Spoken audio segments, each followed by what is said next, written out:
Hi hello வணக்கம் மக்களே, welcome back to my channel. இன்றைக்கி ஒரு கொஞ்சம் டிஃப்ரெண்ட்டான கதையை தான் பார்க்க போகிறோம். டைம் வேஸ்ட் பண்ணாமல் நம்ம படத்துக்குள்ளே போயிடலாம். படத்தோட பேரை சொல்லாமலே நான் ஆரம்பிக்கிறேன். கடைசியில் அந்த படத்தோட பேரையும் சொல்கிறேன். நீங்கள் படம் பிடிச்சிருந்தா கீழே கமெண்டில் நல்லா இருக்குன்னு சொல்லுங்கள். மேற்கொண்டு இதோட செகண்ட் பார்ட்டையும் நம்ம கண்டினியூ பண்ணுவோம். சரி, படத்தோட ஸ்டார்டிங் சீன்லேயே கல்யாணம் ஆன ஒரு புது பொண்ணு அவங்களோட புகுந்த வீட்டுக்கு வராங்க. மாமனார் மாமியார் காலில் விழுந்து ஆசீர்வாதமும் வாங்கிக்கிறாங்க. மாமனார் மாமியாரும் பொண்ணை பார்த்து ரொம்ப புகழ்ந்து பேசுகிறாங்க. அப்படியே மகாலட்சுமி மாதிரி இருக்கம்மா, என் பையனுக்கு நீ கிடச்சதுக்கு நாங்கள்லாம் கொடுத்து வச்சுருக்கணும்னு சொல்லி பேசுகிறாங்க. இவர் தாங்க மாப்பிள்ளை. இந்த வீட்டில் வேலை பார்க்குறதுக்காக ஒரு வேலைக்கார பையனும் இருக்கான். அந்த பையனே மருமகளுக்கு இன்ட்ரடியூஸ் பண்ணி வைக்கிறாங்க. இந்த பையன்தாம்மா ரொம்ப வருஷமாக நம்ம வீட்டில் வேலை பார்த்துட்டு இருக்கான்னு சொல்லிட்டு, அடுத்து அந்த பையன்கிட்ட ஒரு பால் கொண்டுட்டு வாப்பான்னு சொல்கிறாங்க. அந்த பாலை போய் மாமியார் தான் போய் எடுத்துகிட்டு வராங்க. எடுத்துகிட்டு வந்து இதை குடிமா, குடிச்சிட்டு நீ ரூமில் போய் வெயிட் பண்ணு, பையன் வருவான் அப்படின்னு சொல்கிறாங்க. நம்ம ஹீரோயினுமே பாலை எடுத்துகிட்டு நேராக ரூமுக்கு போகிறாங்க. ரூம் நல்லா பயங்கரமாக டெக்கரேட் பண்ணி வச்சுருக்காங்க. அதெல்லாம் சுற்றியும் முற்றியும் பார்த்துட்டு கொண்டு வந்த பாலை தான் மாமியார் குடிச்சிட்டு வெயிட் பண்ண சொன்னாங்க இல்லையா, இவங்களும் பாலை குடிச்சிட்டு வெயிட் பண்ணுறாங்க. அந்த பாலை குடித்தோடனே இவங்களுக்கு பயங்கரமாக தூக்கம் வருது. அப்படியே தூங்கிடுறாங்க. கொஞ்ச நேரத்துலேயே மாப்பிள்ளை அங்கே வராரு. ஹீரோயின் தூங்கியிருக்கதை பார்த்துட்டு இவர் லைட்டாக ஆஃப் பண்ணுறாரு. அதுக்கப்புறம் இவங்க ரெண்டு பேரும் இன்டிமேட்டாக இருக்க மாதிரி ஒரு சீனை காட்டுறாங்க. அப்படியே விடிஞ்சிருது. ஹீரோயினுக்கு பயங்கர டயர்டாக இருக்குது. கை கால்லாம் அப்படியே போட்டு பராண்டி வச்சுருக்க மாதிரி இருக்குது. இவங்களால நடக்கவே முடியல. பொறுமையாக எழுந்திரிச்சு நடக்கிறாங்க. போய் பாத்ரூமில் போய் குளிச்சிக்கிட்டு இருக்கும்போதே மாமியார் கதவு தட்ட ஆரம்பிச்சிடுறாங்க.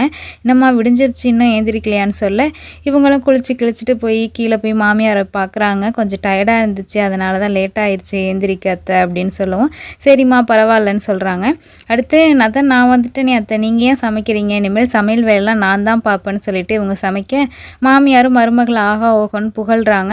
அப்புறம் இந்த வேலைக்கார பையன் இருக்கான் பார்த்தீங்களா, அவன்கிட்ட கொஞ்சம் பார்த்து ஒத்தாசையாக இருப்பா சமைக்க அப்படின்னு சொல்லிட்டு இவங்க போய் ஹாலில் உட்காந்து டிவி பார்த்துட்டு இருக்காங்க.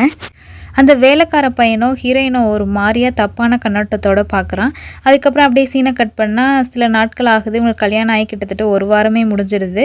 அவங்க அப்பா வீட்டிலேருந்து ஃபோன் அடிக்கிறாங்க. அவங்க அப்பா ரொம்ப ஃபீல் பண்ணி பேசுகிறாங்க. நீ இல்லாத வீடே வெறிச்சோன்னு இருக்குமா, எப்படியோ நம்ம தெரிஞ்ச டாக்டர் மூலியமாக இந்த நல்ல சம்பந்தம் வந்துச்சு, உன்னை நல்லா பார்த்துக்கிறாங்களாமா அப்படின்னு விசாரிக்கும்போது, ஹீரோயினுமே இங்கே எல்லாருமே என்னை நல்லா தாங்கன்னு தாங்குறாங்கப்பா, நல்லா பார்த்துக்கிறாங்கப்பா அப்படின்னு ஹீரோயினும் சொல்கிறாங்க.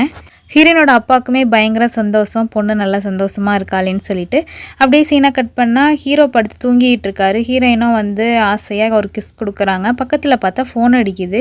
யாரான்னு எடுத்து ஃபோனை பார்த்தா ரீத்தோன்னு ஏதோ ஒரு பொண்ணு தான் கால் பண்ணுறாங்க. அதை பார்த்தோன்னே இவங்களுக்கு ஒரு மாதிரி அப்செட் ஆகிடுது. யாராக இருக்கும் இந்த டயத்தில் எதுக்கு இந்த பொண்ணு ஃபோன் பண்ணுறான்னு சொல்லிட்டு அட்டன் பண்ணி பேசக்கூட இல்லை. திரும்ப மறுபடியும் எந்த இடத்துலேருந்து வச்சாங்களோ அங்கேயே ஃபோனை வச்சிடுறாங்க. அடுத்த நாள் சண்டேவாக இருக்கும். எங்கேயாவது ஒய்ஃபை வெளில கூட்டிகிட்டு போகலாமேன்னு சொல்லிட்டு ஹீரோவும் ஒய்ஃபை வெளில கூட்டிகிட்டு போகிறாரு. அப்போ மாமியாரோ, என்னம்மா இது ட்ரெஸ்ஸு, நம்ம குடும்பத்துக்கு இந்த மாதிரிலாம் செட் ஆகாதுமா, வெளில போகணும்னா சாரீ தாம்மா கட்டிட்டு போகணுன்னு சொல்ல, இவங்களுக்கும் என்ன சொல்கிறதுன்னு தெரில. ஆனால் பக்கத்தில் இருக்க மாமனாரோ, எந்த ட்ரெஸ் போட்டுக்கிட்டா என்ன, ஏன் இதுவும் நல்லா தானே இருக்குன்னு சொல்ல, நீங்கள் செவனேன்னு இருங்க, நம்ம குடும்ப வழக்கை பற்றி உங்களுக்கு என்ன தெரியும் அப்படின்னு இவங்க சொல்ல, மாமனார் அமைதியாகிடுறாரு. சரின்னு நம்ம ஹீரோயினும் போய் மாமியார் இவ்வளவு சொல்கிறாங்களேன்னு சொல்லிட்டு போய் சாரீ மாற்றிட்டு வந்துடுறாங்க. அடுத்து ரெண்டு பேரும் மூவிக்கு போயிட்டு அப்படியே ஒரு ரெஸ்டாரண்ட்டில் போய் சாப்பிட்லாமேன்னு போயிருப்பாங்க. ஹீரோ என்ன சொல்கிறாருன்னா, எங்கள் அம்மா திடீர்னு ட்ரெஸ்லாம் இந்த மாதிரி போடக்கூடாது அப்படி இப்படின்னு ரொம்ப ஸ்ட்ரிக்டாக இருக்கிறத பற்றி எதுவும் நீ கோச்சிக்காத அப்படின்னு சொல்லி ஆறுதலாக பேசுகிறாரு. அதெல்லாம் ஒன்றும் இல்லைங்க, பரவாயில்லன்னு ஹீரோயினும் சொல்கிறாங்க. அப்போது ஒரு பொண்ணு வரா. இந்த பொண்ணு தாங்க நேற்று நைட்டு ஹீரோக்கு கால் பண்ண ரீத்துங்கிற பொண்ணு. இந்த பொண்ணை ஹீரோ ஹீரோயினுக்கு இன்ட்ரடியூஸ் பண்ணி வைக்கிறாரு. இது எங்கள் சொந்தக்கார பொண்ணு தான், அடிக்கடி ஏதாவது வேலைன்னா நம்ம வீட்டில் தான் 2-3 நாள் தங்கி ஒர்க்குக்கு போயிட்டுருப்பா அப்படின்னு சொல்லிட்டு இருக்க. ஹீரோயினுக்கு டவுட்டு, எதுக்கு நீங்கள் எங்கள் மேரேஜ்க்கு வரவே இல்லை, க்ளோஸ் ரிலேட்டிவ்னு சொல்கிறீங்கன்னு கேட்கும்போது, இல்லை அன்றைக்கி முக்கியமான மீட்டிங் இருந்துச்சு, அதனால் வர முடியல, அதான் இன்றைக்கி பார்த்துட்டு போகலாமேன்னு வந்தேன்னு சொல்கிறாங்க. அதுக்கப்புறம் என்ன, 3 பேரும் சாப்பிட்டுட்டு திரும்ப வீட்டுக்கு போகிறாங்க. அடுத்த நாள் பார்த்திங்கன்னா ஹீரோ எப்போ வருவார் தூங்கலான்னு சொல்லிட்டு ஹீரோயின் வெயிட் பண்ணிகிட்டே இருக்காங்க. ஆனால் ஹீரோவோ லேப்டாப்பையே நோண்டிகிட்டு இருக்காரு. இவங்களும் வெயிட் பண்ணி பார்த்துட்டு தூங்கிடுறாங்க. அடுத்து ஹீரோ வேலையெல்லாம் முடிச்சுட்டு பார்க்கும்போது ஹீரோயின் தூங்கிட்டாங்களா, அதை பார்த்து இவரும் ஒரு ஸ்மைல் பண்ணிவிட்டு இவருமே தூங்க போயிடுறாரு. இப்படியே நாட்கள் போகுது. ஹீரோ ஏதோ ஒரு வேலை விஷயமா 1 மந்த்தாக வெளியூரில் தான் இருக்கார். இந்த டயத்தில் ஹீரோயினுக்கு ரொம்பவே போர் அடிக்குது. அவங்க அப்பாட்ட ஃபோன் பண்ணி பேசுகிறாங்க. அவங்க அப்பாவும் எப்படிமா இருக்குன்னு கேட்கும்போது இவங்க கொஞ்சம் இழுத்து நல்லாதாப்பா இருக்குன்னு சொல்லும்போது, என்னாச்சுமா, எந்த பிரச்சனையாக இருந்தாலும் சொல்லுமா, அது மட்டும் இல்லாமல் அங்கே எந்த பிரச்சனை வந்தாலும் நீ தான் அனுசரித்து போகணுங்கிற மாதிரி சொல்லிட்டு வைக்கிறாங்க. அடுத்து கொஞ்ச நாள் போகுது. வேலைக்கு வெளியூர் போனவர் வீட்டுக்கு வந்துடுறாரு. வந்த உடனே ஹீரோயின் ஆவலாம் நமக்கு ஏதாவது வாங்கிட்டு வந்திருப்பாருன்னு சொல்லிட்டு பொட்டியில் ஏதோ ஏதோ திறந்து தேடிட்டு இருக்காங்க. இதை பார்த்த ஹீரோவோ என்ன தேடிட்டு இருக்கேன்னு கேட்கும்போது, இல்லை எனக்கு ஏதாவது வாங்கிட்டு வந்திருக்கீங்களான்னு பார்த்துக்கிட்டு இருக்கேன் அப்படின்னு சொல்லும்போது, உனக்கு எதுவும் வாங்கிட்டு வரலன்னு சொல்கிறாரு. இருந்தாலும் அவங்க பார்த்துக்கிட்டே இருக்காங்க. பார்த்தா 3 கலரில் ஒரு நெயில் பாலிஷ் பாக்ஸ் வாங்கிட்டு வந்திருக்காரு. எதுவுமே வாங்கிட்டு வரலன்னு சொன்னீங்க, அதான் இதை வாங்கிட்டு வந்திருக்கீங்களே, ஆனால் இந்த கலர்ஸ் எனக்கு பிடிக்காது, இருந்தாலும் பரவாயில்ல நான் எடுத்து யூஸ் பண்ணிக்கிறேன், தேங்க்யூ அப்படின்னு சொல்கிறாங்க. ஆனால் ஹீரோ இதை யாருக்காக வாங்கிட்டு வந்தாருன்னு தெரில. அவரோட ஃபேஸ் ரியாக்ஷனே மாறிடுது. ஹீரோயின் அவங்களுக்கு தான் வாங்கிட்டு வந்திருக்காருன்னு நினச்சி அவங்க பேசுகிறத பார்த்துட்டு அவர் யாரெல்லாம் எதுவுமே சொல்ல முடியல, சரின்னு சொல்லிடுறாரு. அப்படியே நாட்கள் போனால் ஹீரோயினுக்கு பர்த்டே வருது. இவங்க புகுந்த வீட்டுக்கு வந்து இதுதான் ஃபஸ்ட்டு பர்த்டே. அவங்க வீட்டில் எல்லாருமே பயங்கர கிராண்டாக செலிப்ரேட் பண்ணுறாங்க. ஹீரோயினுக்குமே பயங்கர சந்தோஷம். அவங்க ஹஸ்பண்ட்கிட்டையுமே சொல்கிறாங்க, எங்க இந்த மாதிரி பர்த்டே நான் செலிப்ரேட்டே பண்ணதில்லை, ரொம்ப சந்தோஷமாக இருந்துச்சு அப்படின்னு சொல்கிறாங்க. அப்புறம் ஒரு நாள் பார்த்தா ப்ரெக்னென்சி டெஸ்ட் பண்ணி பார்க்குறாங்க. இவங்க கன்சீவாக இருக்காங்கன்னு தெரிய வருது. இதை மாமியார்கிட்டையும் காட்டினோடனே அவங்களுக்கு பயங்கர சந்தோஷம், என்னோட தலைமுறை தழைச்சிருச்சு அப்படின்னு சொல்லிட்டு ரொம்ப ஹாப்பி ஆகுறாங்க. அடுத்து என்ன, மருமகளை கூட்டிகிட்டு ஹாஸ்பிட்டலுக்கு தான் போகிறாங்க. இந்த டாக்டர் மூலியமாக தாங்க ஹீரோயின் இந்த வீட்டுக்கு கல்யாணம் ஆகி வந்திருப்பாங்க. ஏன்னா இவங்களுக்கு ஃபேமிலி டாக்டர் நம்ம ஹீரோயினுக்கு. ஹீரோயின் வீட்டுக்கு மட்டும் இல்லை, ஹீரோ வீட்டுக்குமே இவங்க தான் ஃபேமிலி டாக்டர். ஸோ 2 ஃபேமிலிக்கு காமனான ஆள் இவங்க தான் இந்த மாதிரி ஒரு பொண்ணு இருக்குன்னு ரெக்கமெண்டும் பண்ணியிருப்பாங்க. டாக்டரும் செக் பண்ணி பார்த்துட்டு பேபி நல்லா ஆரோக்கியமாக இருக்குது, எந்த பிரச்சனையும் இல்லைன்னு சொல்கிறாங்க. அது மட்டும் இல்லாமல் மாமியார் வந்து உங்களால் தான் எங்களுக்கு இந்த மாதிரி ஒரு நல்ல மருமக கிடச்சா, ரொம்ப நன்றி டாக்டர்னு சொல்கிறாங்க. இதை கேட்டு டாக்டருக்குமே ரொம்ப சந்தோஷம். அதுக்கப்புறம் என்ன, செக்கப்லாம் முடிச்சுட்டு வீட்டுக்கு வந்துடுறாங்க. வீட்டில் நைட்டு தூங்கிட்டு இருக்காங்க. ப்ரெக்னென்ட் ஆனால் அடிக்கடி வாமிட்லாம் வரும் இல்லையா, அந்த மாதிரி தான் இவங்களுக்கு திடீர்னு நைட்டில் வாமிட் வருது. முழிச்சு பார்க்குறாங்க. பார்த்தா ஹஸ்பண்ட் பக்கத்தில் காணும்.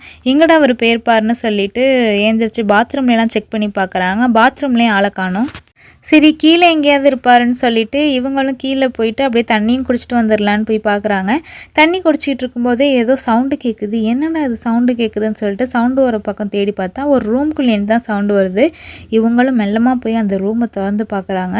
பார்த்தா பயங்கர ஷாக்கு. அப்படி என்ன தாண்டா இந்த ரூமில் பார்த்தாங்கன்னு பார்த்தா, நமக்கு இப்போது ஒரு பெரிய பயங்கரமான ட்விஸ்ட் வச்சுருக்காங்க. அந்த ரூமில் இருந்தது வேறு யாரும் இல்லைங்க, நம்ம ஹீரோவும் அது வீட்டிலே வேலை பார்க்குற பையன் ஒருத்தர் இருக்கான் பார்த்தீங்களா, அவங்க 2 பேரும் தான் ஒன்றா இருந்திருப்பாங்க. இப்போ தாங்க ஹீரோயினுக்கு ஒரு உண்மையே தெரியுது. ஹீரோ ஒரு கேன்னு சொல்லிட்டு, கேனா ஹோமோசெக்ஷுவல் பர்சன். இது தெரிஞ்ச உடனே ஹீரோயின் பயங்கர டென்ஷன் ஆகுறாங்க. ஹீரோவுமே எப்படியாவது உனக்கு இது விஷயம் தெரிய வந்துடும்னு எனக்கு தெரியும், நான் எங்கள் வீட்டில் எவ்வளோ சொன்னேன், எனக்கு கல்யாணம்லாம் வேணாப்பா, எனக்கு பொண்ணுங்க மேலெலாம் இன்ட்ரெஸ்ட் இல்லைன்னு, எங்கள் வீட்டில் கேட்காம இதெல்லாம் பண்ணி வச்சுட்டாங்கன்னு சொல்லிட்டு அவர் ஃப்ளாஷ்பேக்கை சொல்ல ஆரம்பிக்கிறாரு. ஆக்சுவலி மாமனாருக்கும் மாமியாருக்கும் பையனுக்கு இந்த மாதிரி ஒரு பிரச்சனை இருக்குங்கிறது தெரிய வந்திருக்கும்.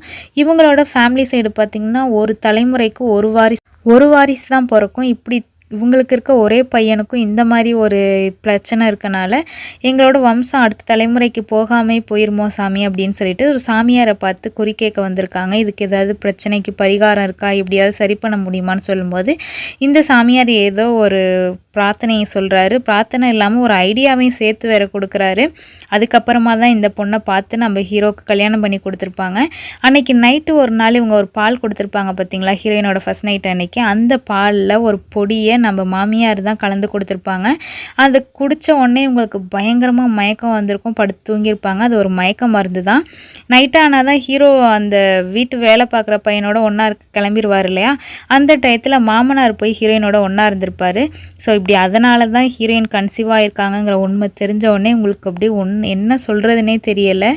அது மட்டும் இல்லாமல் ஹீரோ ஒரு நெயில் பாலிஷ் வாங்கிட்டு வந்தார் பார்த்தீங்களா, அதை கூட இந்த வீட்டில் வேலை பார்க்குற பையனுக்காக தான் வாங்கிட்டு வந்திருப்பார். இதெல்லாம் கேட்டவங்களுக்கு என்ன பண்ணுறதுனே தெரில. விடிஞ்ச உடனே நேராக ஹாஸ்பிட்டலுக்கு தான் போகிறாங்க. அந்த டாக்டர்கிட்ட நடந்த உண்மையெல்லாம் சொல்ல அவங்களும் ரொம்ப மன்னிப்பு கேட்குறாங்க. நான் அந்த ஃபேமிலி நல்ல ஃபேமிலின்னு நினச்சிதாமோ அவங்க அப்பாவுக்கு நான் ரெக்கமெண்ட் பண்ணேன், நல்ல குடும்பம்னு, இப்படிலாம் நடக்கும்னு எனக்கு தெரியாதுமான்னு சொல்ல ஹீரோயினும் இந்த குழந்தைய அபார்ட் பண்ணோன்னு சொல்கிறாங்க. இவங்களும் இவங்களுக்கு தெரிஞ்ச ஒரு லாயர்கிட்ட ஃபோன் அடித்து இந்த மாதிரி அபார்ட்லாம் பண்ணலாமா, அவங்களுக்கு இதில் விருப்பம் இல்லைன்னு சொல்லும்போது அந்த லாயரும் பிரச்சனை எல்லாத்தையும் கேட்டுக்கிட்டு அபார்ட் பண்ணலாம், எந்த பிரச்சனையும் ஃப்யூச்சரில் வராது, நீங்கள் பண்ணுங்கன்னு சொல்ல டாக்டரும் அபார்ட் பண்ணி விட்டுறாங்க. திரும்ப ஹீரோயின் வீட்டுக்கு தான் வராங்க. ஏன்னா இவங்க லக்கேஜ்லாம் எடுத்துகிட்டு போகணும் இல்லையா, அதுக்குள்ளே மாமியாருக்கும் மொத்த ஃபேமிலிக்கும் நம்ம ஹீரோ மூலியமாக நடந்த விஷயம் எல்லாமே தெரிஞ்சிருச்சு. மாமியாருக்கு பயங்கர கோவம், எங்கள் குடும்ப ரகசியத்தை போய் இப்படி டாக்டர்கிட்ட சொல்லிட்டு வந்து எங்கள் குடும்ப பேரே கெடுத்துட்டேடின்னு சொல்லிட்டு ஹீரோயினை போட்டு அடின்னு அடிக்கிறாங்க. அப்போ தான் அவங்க கையில் இருந்த ரிப்போர்ட்டு கீழே விழுந்துருது. அந்த ரிப்போர்ட்டை மாமனார் எடுத்து பார்த்துடுறாரு. நம்ம வம்சத்தையே களைச்சிட்டு வந்து நிற்கிறான்னு சொல்லிட்டு இவரும் போட்டு அடின்னு அடிக்கிறாரு அந்த பொண்ணை.